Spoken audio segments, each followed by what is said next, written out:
Neuvième partie, Komombo, l'accès à la liberté.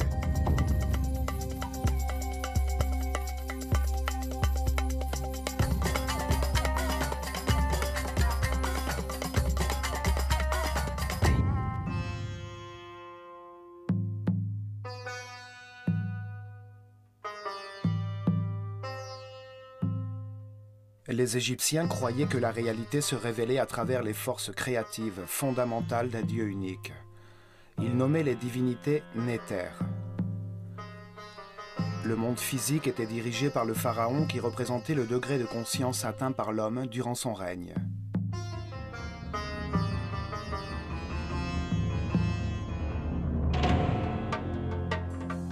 Le pharaon était l'incarnation du Karéal, un même esprit qui évoluait en se réincarnant d'un pharaon à l'autre. Ce qui faisait de lui une divinité intermédiaire entre l'homme et Dieu, chargée du maintien de l'ordre dans le monde physique égyptien. Son univers spirituel était guidé par le hiérophant, grand prêtre de l'école des mystères de l'œil d'Horus, premier serviteur de Dieu, Gem-Néter-Tépi, le grand prophète.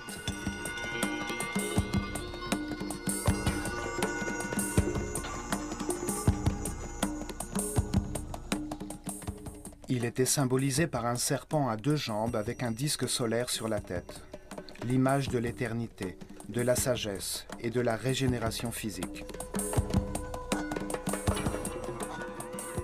L'organisation sacerdotale qu'il supervisait était divisée en 3 branches.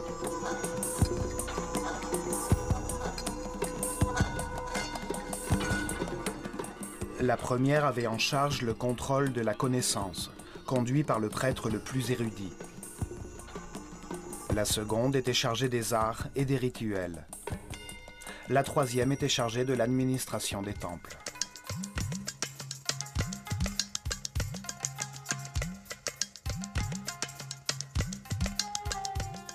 Les prêtres de la connaissance étaient des professeurs chargés de préparer les successeurs de leur caste. Ils transmettaient les vérités héritées des origines de l'école des mystères, c'est-à-dire de la civilisation disparue d'Atlantis. Des vérités avérées concernant le fonctionnement de l'univers. Dans le monde égyptien, le savoir était exclusivement transmis aux initiés de l'école, qui devaient prouver par leur état d'esprit et leurs attitudes qu'ils étaient dignes de recevoir la connaissance et qu'ils n'en feraient pas mauvais usage. La révélation, c'est le verbe. On les appelait les Ri-Abet, ou prêtres de la connaissance. Ils enseignaient le langage symbolique, l'écriture, les mathématiques, l'astronomie et le contrôle des forces fondamentales. Les Kabirins, ou mesureurs du ciel, appartenaient à cette branche. Ils faisaient figurer la voûte céleste dans chacun de leurs temples, fixant par le truchement des étoiles le moment exact de leur rituel journalier, des festivités annuelles, le changement qui annonçait la fin d'une ère et le début d'une autre.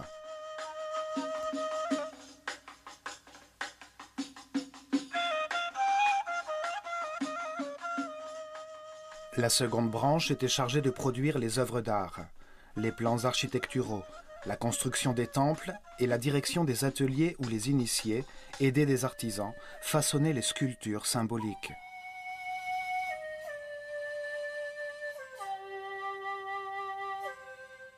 Ces prêtres créateurs concevaient et supervisaient les gravures qui figuraient sur les murs des temples. Ils enseignaient à faire de l'art, à la lumière de la sagesse de l'amour, à prendre plaisir à cette activité et à toujours donner le meilleur de soi-même. Ils dessinaient les symboles, outils fondamentaux des rituels, les objets et les figures symboliques. Puis, ils concevaient l'usage que l'on devait faire de ces représentations symboliques lors des moments cosmiques, tels que les solstices et les équinoxes.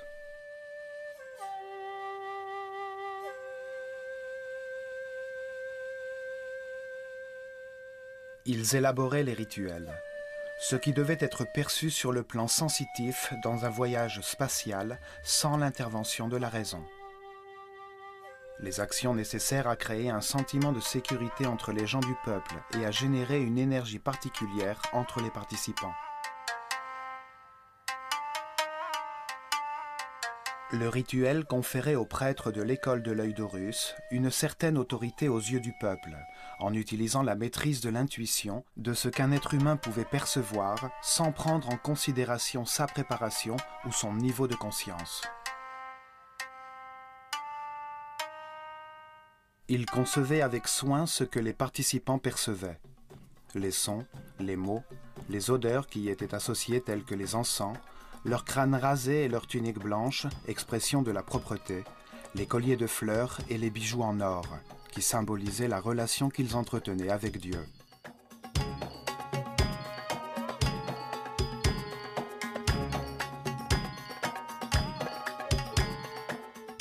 Ils eurent recours au rituel pour inculquer au peuple la hiérarchie et l'ordre social de la société qu'ils organisèrent. Ils utilisèrent à cet effet des outils simples, tels que la richesse de leur tenue, leur beauté, la position des participants et leur nombre.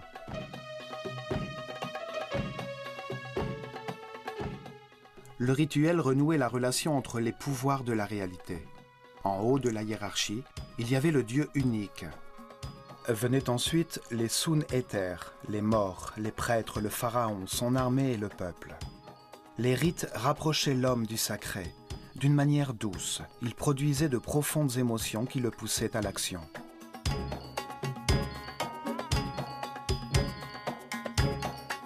La troisième branche gérait l'activité quotidienne de tous les temples. Ils organisaient les cultures et les récoltes, la réception des marchandises, la préparation de la nourriture et le nettoyage des différents espaces d'une société communautaire. Ils s'appuyaient sur un groupe de prêtres temporaires appelés les Wab. Les purs, des hommes du peuple qui, un mois par an, se mettaient au service des temples pour exécuter diverses tâches quotidiennes avant de reprendre leurs activités habituelles.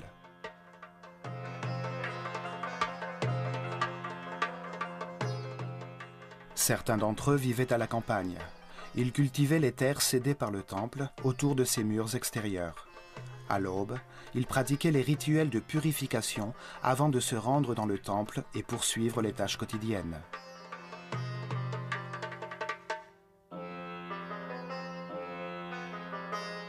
D'autres vivaient dans le village situé aux alentours du temple et travaillaient le reste du temps à l'administration de l'État.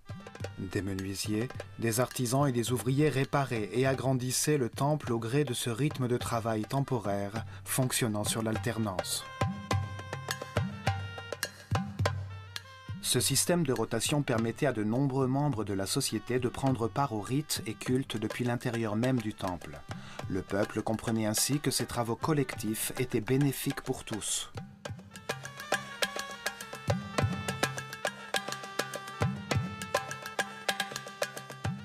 Les trois branches convergeaient dans les temples, lieux où l'ordre était organisé, le Ma'at, la recherche d'un équilibre harmonieux temporaire. C'est là que l'homme s'immergeait dans l'espace sacré en direction du cosmos, tout en capturant son mouvement permanent.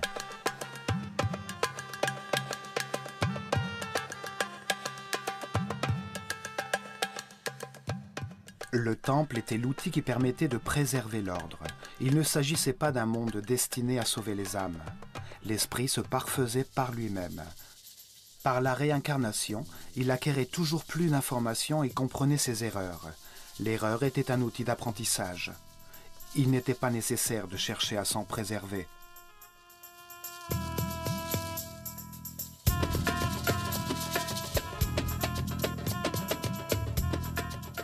Le temple était le lieu où les deux forces fondamentales se réunissaient, la force du chaos et la force de l'ordre.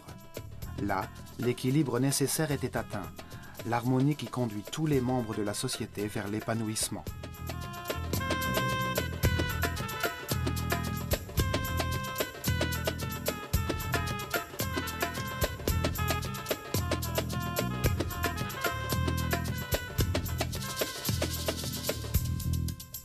Ce concept est parfaitement exprimé dans le temple de Kom-Ombo, consacré à la fois à Sobek, la force du chaos, celle qui nous entraîne vers l'erreur, et à Horus, symbole de la conscience permanente et de la sagesse.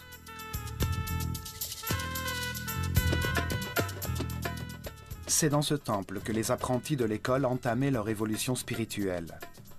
Là, ils apprenaient à dépasser la peur et leurs instincts de défense, contrôler le chakra depuis sa source.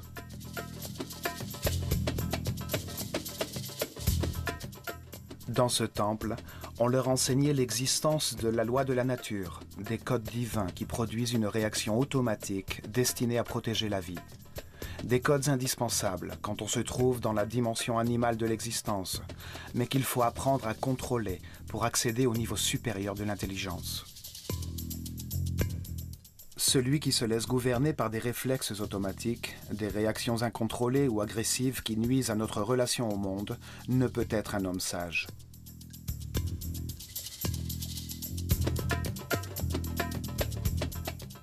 Le premier niveau de la compréhension s'achevait lorsque l'homme comprenait que la vie est éternelle, que la mort n'est qu'une porte du processus de réincarnation quand il savait contrôler ses réflexes d'agression pour défendre sa vie.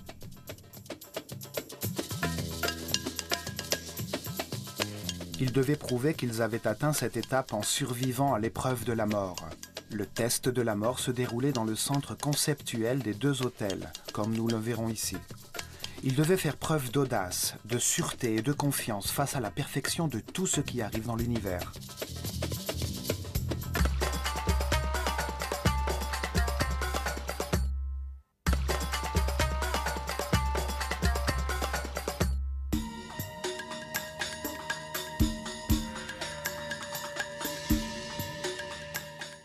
Le temple de Komombo était voué à louer la dualité existant dans l'univers, dualité qui permettait à l'homme de commettre des erreurs et de faire l'expérience de la conséquence de ses décisions pour sa propre compréhension et son évolution spirituelle.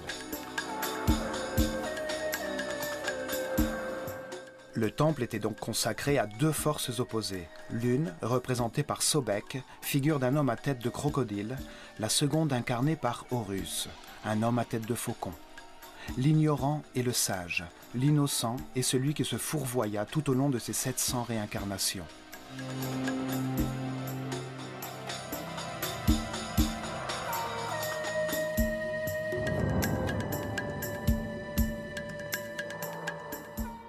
Sur le Nil, à 48 km au sud du temple d'Edfu, proche de 25 degrés de latitude nord et de 34 degrés de longitude est, on découvre les ruines du temple de Komombo, anciennement nommé Paha Sobek, le domaine de Sobek, la force symbolique représentée par un crocodile.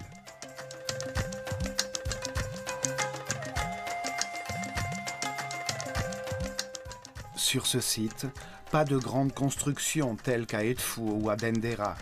Le temple était protégé derrière de très hauts murs. La population se répartissait tout autour d'un fort abritant l'armée impériale où les éléphants d'Afrique s'entraînaient au combat. C'est là que depuis des temps reculés, à côté du fort disparu, il y avait un temple conçu pour honorer la polarité et la dualité de tous les éléments du monde. Durant les dynasties ptolémaïques, le temple fut reconstruit et ce sont les ruines de ce second temple qui sont parvenues jusqu'à nous.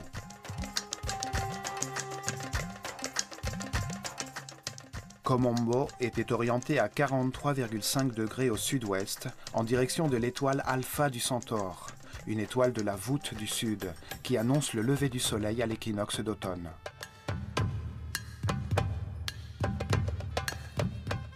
Le temple était divisé en deux parties, consacrées l'une à Sobek, l'autre à Horus, les deux extrêmes sur la voie de la perfection. Horus, conscience permanente et fin du cycle des réincarnations, fermait le chemin. Sobek, l'ignorance et l'animalité, se trouvaient au début de ce chemin.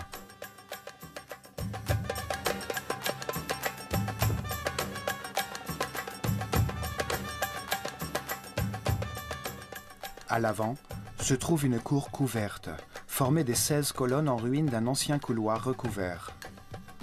Le peuple pouvait pénétrer jusqu'ici. Un symbole figurant sur les colonnes en autorisait l'accès, le symbole de l'oiseau, au-dessus d'un demi-cercle, louant le pharaon. Au fond, on peut encore observer l'une des tours du mur extérieur. On peut voir, gravées dans la pierre, les deux figures symboliques opposées, ainsi que le pharaon Ptolémée V, qui commanda la reconstruction du temple.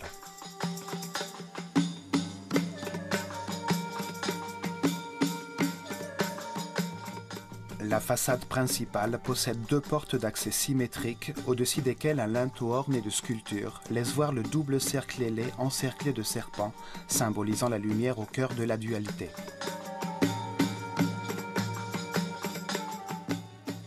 Un mur à mi-hauteur, semblable à celui que l'on trouve à Edfou et à Dendera, embrasse 4 colonnes très hautes. Une 5e colonne sépare les deux portes. Ce pylône fermait la cour ouverte qui permettait aux visiteurs d'admirer la façade intérieure depuis les deux portes symétriques.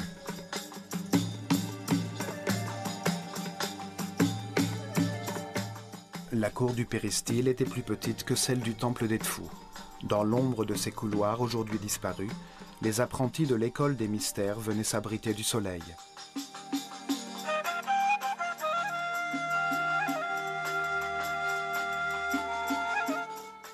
Sur le côté droit du temple se trouvent les ruines d'une petite chapelle consacrée à Hathor. À l'intérieur, on a conservé les restes momifiés de certains des crocodiles qui se trouvaient dans un labyrinthe de tunnels remplis d'eau situé sous le temple.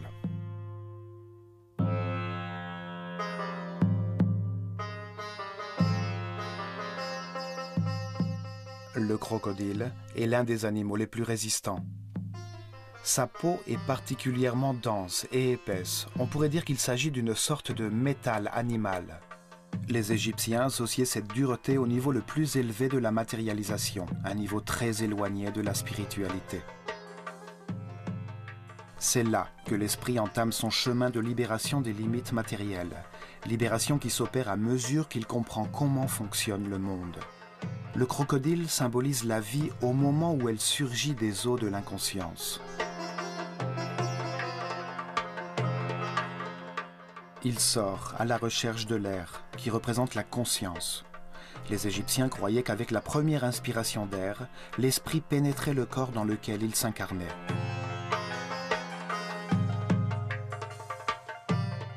La longue colonne vertébrale du crocodile est le symbole de l'axe de la vie dans chaque créature vivante. La Terre elle-même possède sa propre colonne vertébrale, son axe de rotation.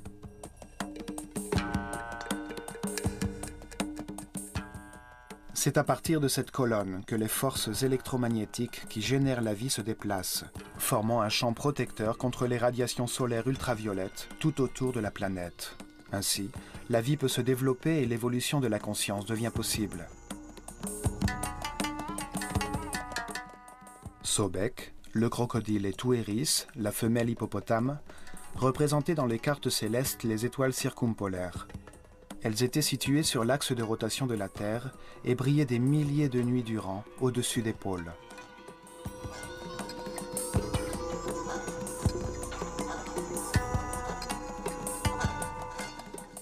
Ces deux animaux vivent dans l'eau.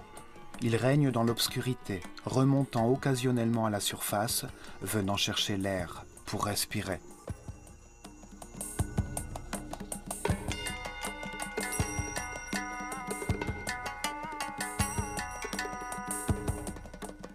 Les eaux représentaient le chaos, qui ensuite régénérait la vie.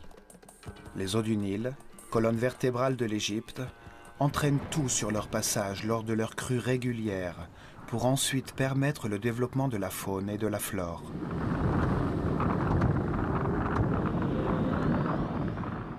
Le chaos entraîne le désordre des éléments, puis il favorise de s'organiser par le biais d'harmonie et d'affinité qui les réunit provisoirement. Désordre, chaos, ordre, harmonie, rythme qui alterne.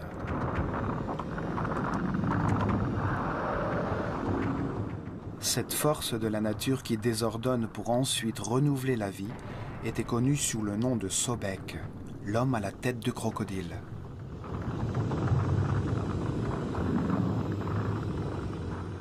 Sobek appartient à la cour de Seth, seigneur des ténèbres, l'énergie qui pousse l'homme vers le matérialisme et la sensualité, qui ralentit son chemin d'évolution, lui faisant prendre de mauvaises décisions, erreurs dont il tirera un enseignement.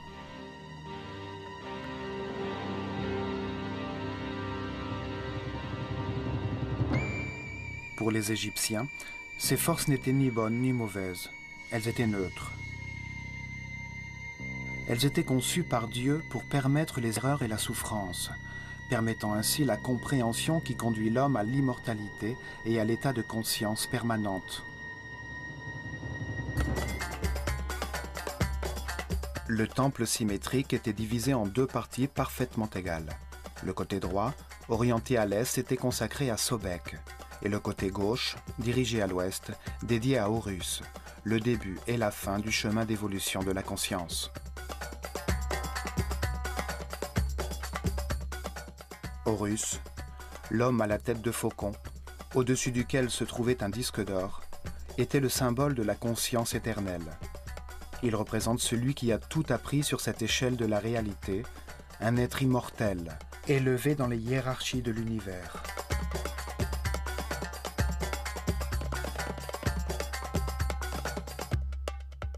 Il se trouve à la fin du chemin de perfection, quand l'homme se transforme en un maître reconnu, un être illuminé qui se consacrera lui-même à d'autres missions dans l'univers.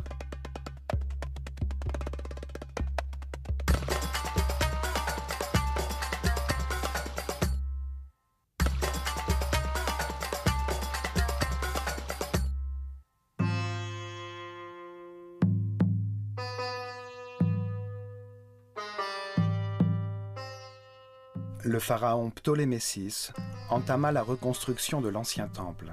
Sa décoration intérieure fut achevée sous Ptolémée XII, alors que la civilisation égyptienne disparaissait.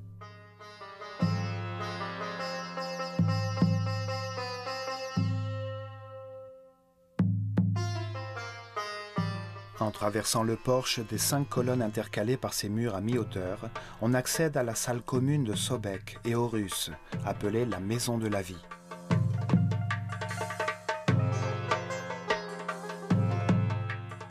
C'est un monde symbolique, où les deux énergies opposées interagissent. Ici, les apprentis recevaient leurs enseignements et produisaient leurs arts et leurs écrits.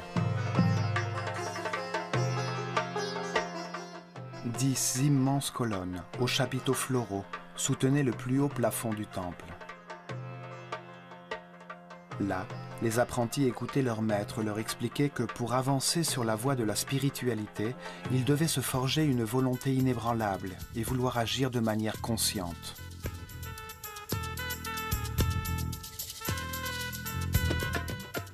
Les premières leçons et exercices visaient à former des hommes modérés. Une stricte discipline était nécessaire pour étudier, contrôler ses peurs, dominer ses passions. Pouvoir faire et s'abstenir est un double pouvoir.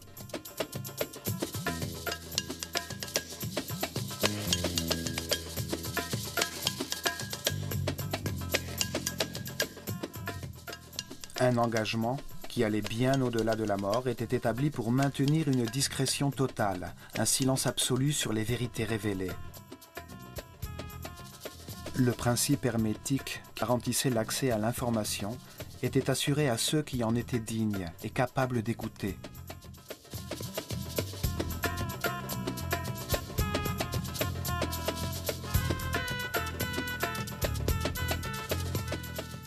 Il leur était révélé que lorsque la conscience et le libre arbitre n'existaient pas encore, les comportements et réactions automatiques étaient requises. La loi de la nature codifie ces réactions chez tous les animaux afin de se défendre et générer la vie.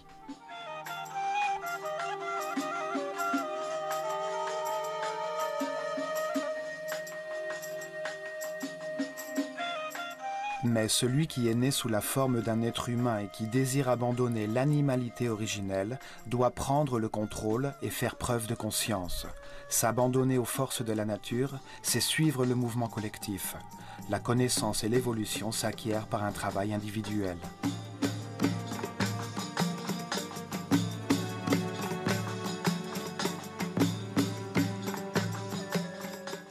Dans la pénombre de ces salles, les figures de Sobek et Horus apparaissaient dans toute leur lumière depuis leurs sanctuaires respectifs, à la vue des initiés, au début des processions durant les fêtes des solstices et des équinoxes.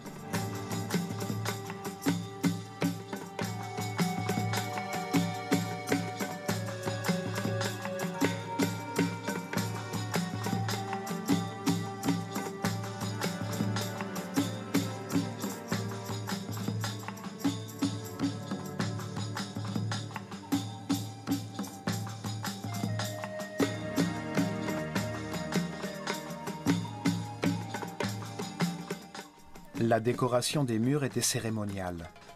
Le pharaon est béni par Sekhmet et Horus sur le côté droit et par Isis et Thoth sur le côté gauche.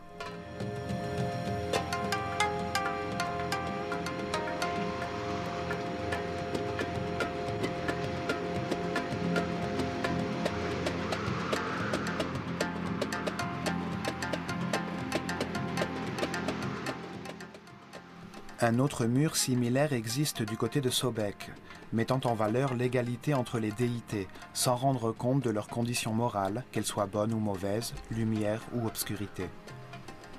Les forces opposantes existent pour modeler la conscience de l'homme, pour qu'il apprenne en se basant sur le résultat de ses propres décisions.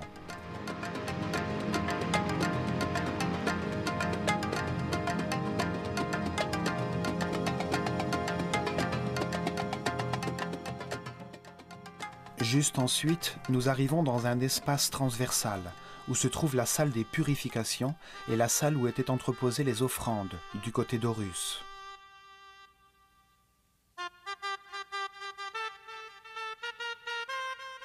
Avant le lever du soleil, les prêtres se baignaient dans les eaux du puits du lac sacré du temple. Ils s'enveloppaient de la fumée des encens, mâchonnaient du natron, une sorte de sel, au cours d'un rituel quotidien de purification.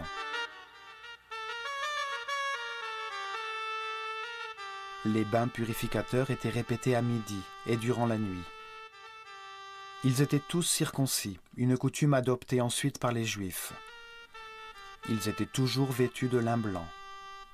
Il leur était interdit de s'habiller de vêtements constitués de peau ou de parties d'animaux morts, comme le cuir ou la laine.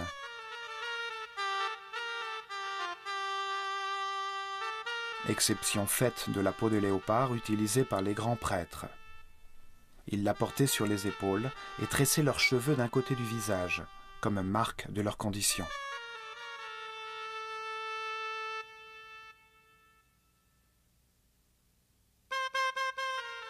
Sur le côté gauche du temple, il y avait un puits profond, avec un escalier qui plongeait dans les eaux du Nil. C'est dans ce puits que les prêtres se purifiaient le matin.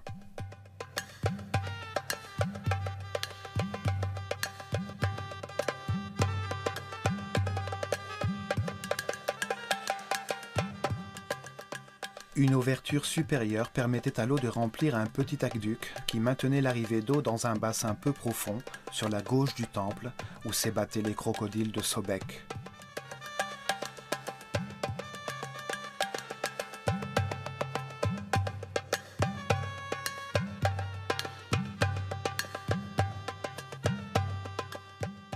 Ce puits servait aussi de nilomètre.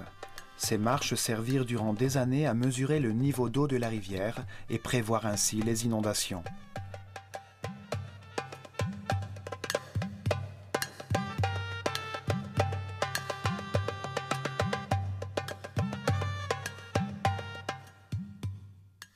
Sur les murs de Komombo, on peut voir les traces des festivals annuels qui se tenaient dans tous les temples d'Égypte.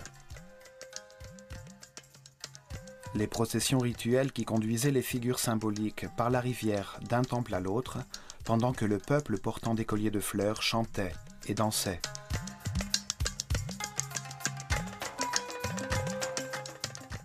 Nous découvrons maintenant le passage à escalier qui conduit sur le toit du temple.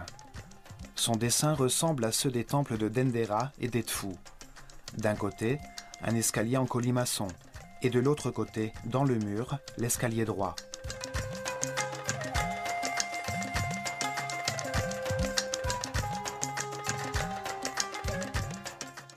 De là, On atteint l'antichambre des 2 sanctuaires qui possèdent une salle de chaque côté où l'on conservait les barques d'or de Sobek et d'Horus, utilisées par les prêtres pour déplacer ces statues symboliques durant les processions.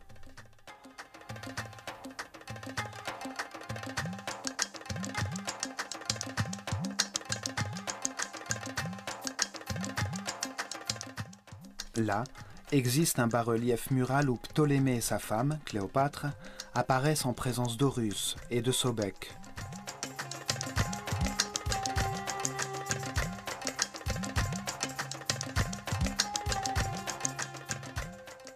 Dans cette antichambre, les offrandes du peuple étaient consacrées. On considérait alors que si on ne nourrissait pas Dieu, notre source d'énergie s'épuisait et le chaos survenait. C'était une forme de gratitude pour ce qui avait été reçu, ainsi qu'une manifestation de confiance face à ce qui pouvait arriver. Chaque jour, bière, pain, fruits et légumes, miel, huile, parfum, bougies, sel, nadrons et toiles de lin arrivaient au temple. Les prêtres les recevaient dans la salle des offrandes. Ces offrandes étaient ensuite déposées dans l'antichambre pour remercier Dieu de cette abondance.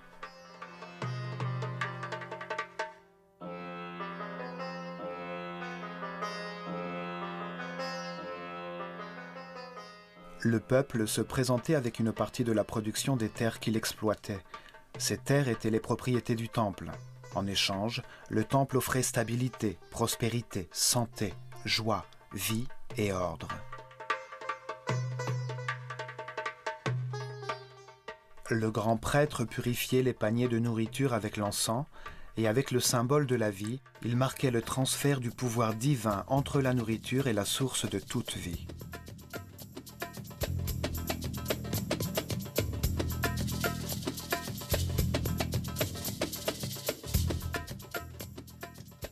Quand les paniers de nourriture étaient sanctifiés, on les emportait hors de la chambre de la vie, dans la cour des péristyles, où ils étaient distribués à tous les habitants du complexe religieux.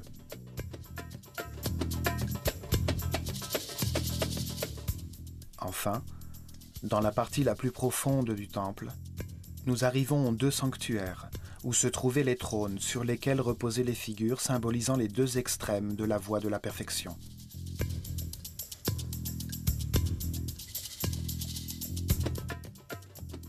À l'aube, les rayons du soleil chassaient l'obscurité, autorisant le grand prêtre du mysticisme à ouvrir les portes du sanctuaire et à y brûler de l'encens.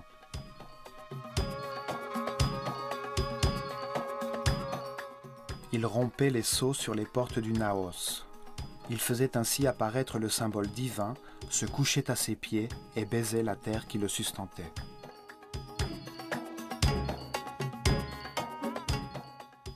À l'extérieur, dans la pénombre de la salle des apparitions, les disciples chantaient des hymnes religieux et s'enduisaient de myrrhe, huile, cannelle et huile de lin, entamant la première méditation du jour. Dans le temple, les assistants du grand prêtre préparaient le sable du sol. Ils ratissaient les marques de pieds. Ils fermaient derrière eux jusqu'au matin suivant les portes qui, de l'antichambre, conduisaient au passage des escaliers.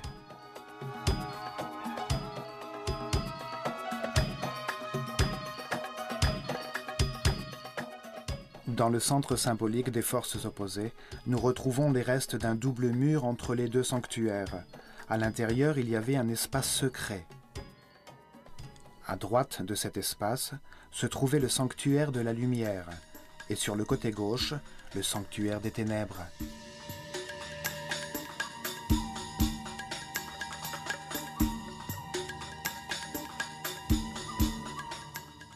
On ne pouvait voir cet espace situé entre les 2 murs depuis aucun des 2 sanctuaires. Dans cet espace, rempli d'eau jusqu'à sa partie supérieure, avec accès depuis le toit du temple, les initiés devaient passer l'épreuve de la mort.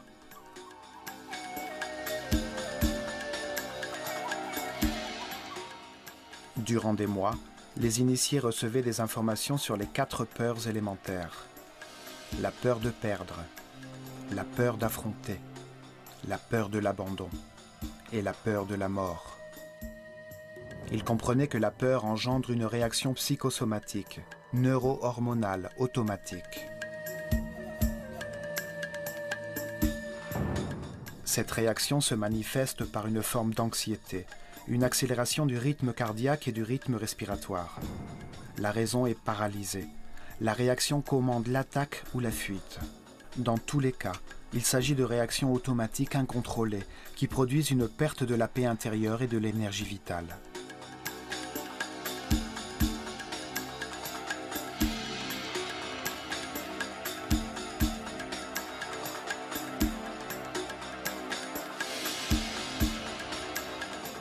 Il comprenait que la peur est le produit d'un esprit qui quitte le présent et va dans le futur, dans un temps qui n'existe pas, créer un événement imaginaire dans lequel quelque chose ou quelqu'un est perdu, ou bien un endroit où il s'agit de se confronter à quelque chose. Ils apprenaient à discipliner leur esprit de manière volontaire et consciente, à le contrôler en ayant recours à des pensées choisies avec soin. Ils apprenaient à le maintenir constamment dans le présent, lui seul permettant de décider et d'agir.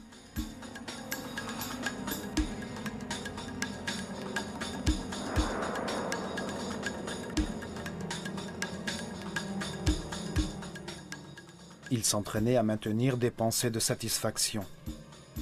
Ils comprenaient que tout ce qui arrivait était parfait et nécessaire à leur propre progrès. Ce qui arrivait leur était destiné. Ils étudiaient la façon d'éviter les pensées négatives, d'avoir confiance en l'univers, de rester en paix et en harmonie.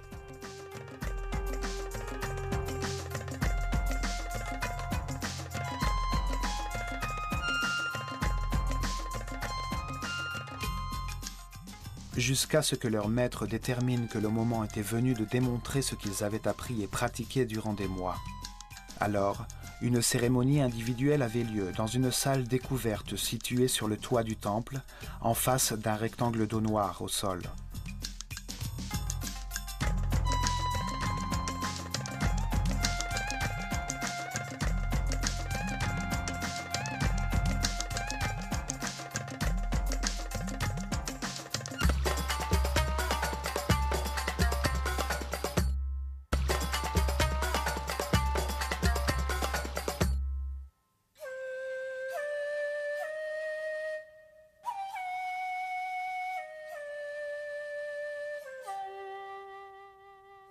Au début du jour, après le bain de purification, le disciple et son maître montaient les marches de l'escalier droit jusqu'au toit et arrivaient dans la salle ouverte des cérémonies jusqu'à ce rectangle d'eau.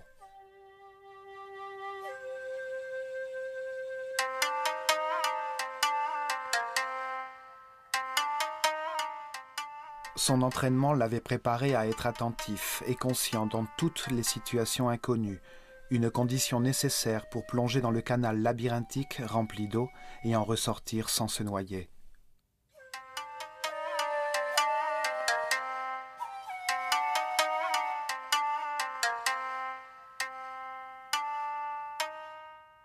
Le temps était venu de prouver son engagement téméraire pour vaincre ou mourir. Le doute n'existait plus. Battre en retraite signifiait sombrer dans les abysses et abandonner la voie de la prêtrise.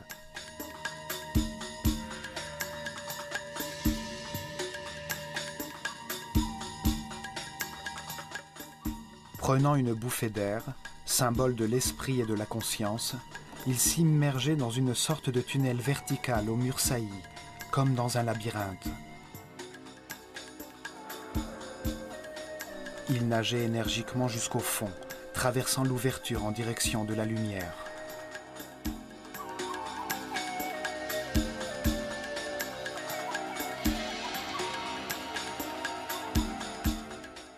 Il se retrouvait alors dans une citerne étroite où l'on voyait la silhouette d'un énorme crocodile qui se découpait à la lumière du jour.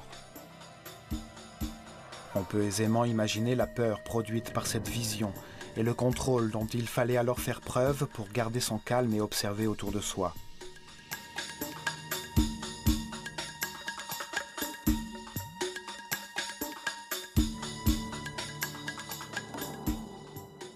C'était la seule façon de découvrir qu'au fond de la cuve, il y avait une porte très sombre.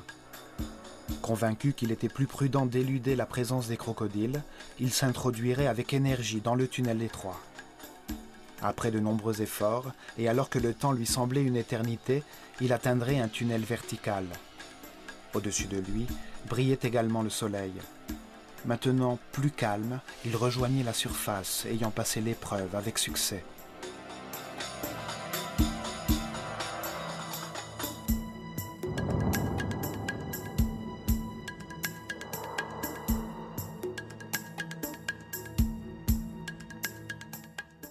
Mais certains, en proie à la panique ou dans un état d'audace irrationnelle, avaient émergé rapidement aux côtés du crocodile, que l'on nourrissait bien pour éviter qu'il n'attaque. Ceux-là avaient échoué dans l'épreuve. On n'accédait pas à la sortie en passant près de la bête.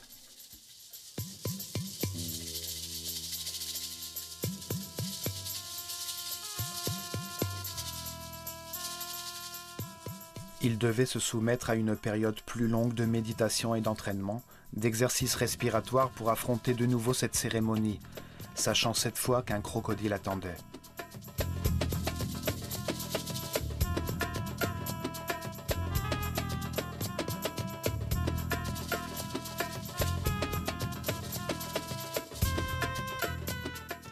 Après les sanctuaires et leur cuve centrale réservée aux épreuves, au-dessus d'un second couloir périmétral, se trouvent 6 chapelles, disposées par groupe de 3 de chaque côté d'un espace central, avec un escalier menant sur le toit du temple.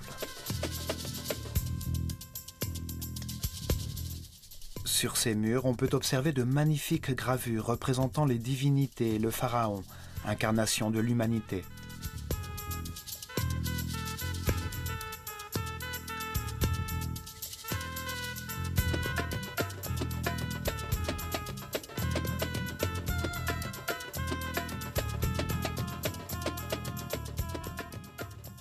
Dans ce couloir, on découvre la fameuse scène où l'empereur Trajan s'agenouille devant Imhotep, l'architecte de Saqqara, muni d'un ensemble d'instruments chirurgicaux, comme des forceps, des scies et des balances pharmaceutiques.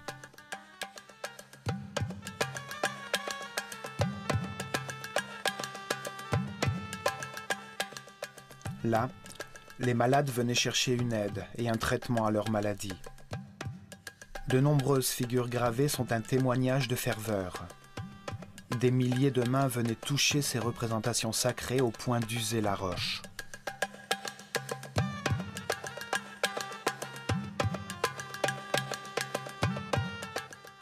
Sur ce mur, on découvre également une porte symbolique gravée, telle qu'elle existe dans l'esprit de tout être humain. Elle communique avec la dimension supérieure à partir d'un point central neutre, le chemin entre les deux sanctuaires, utilisé par les initiés pour accéder au degré suivant de la formation.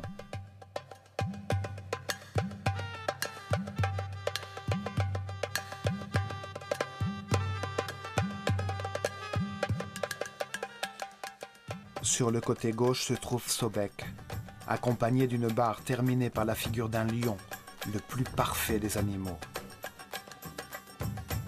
Sur la droite, Horus tient un couteau aux jambes humaines, symbole du parcours douloureux et du contrôle de chaque être humain pour atteindre la condition de maître reconnu.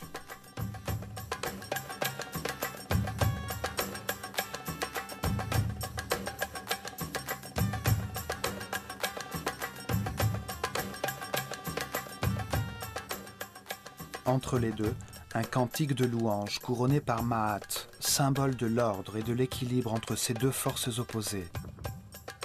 Le matérialisme sensuel de Sobek et la spiritualité consciente d'Horus.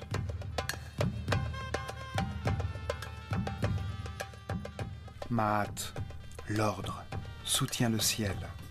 Autour de lui se trouvent des figures répétées les unes au-dessus des autres, qui symbolisent le mouvement des 4 vents.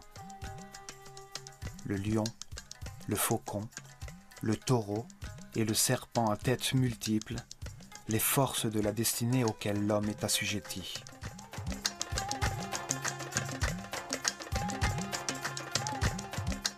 Il est curieux de constater que ces mêmes symboles furent utilisés ensuite par les chrétiens pour représenter les 4 évangélistes.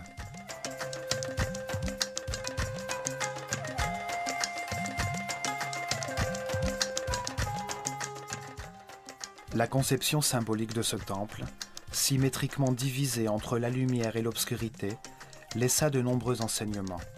C'est là que les initiés démontraient le contrôle qu'ils avaient acquis sur la peur de mourir en passant à travers un point central situé au centre de la polarité.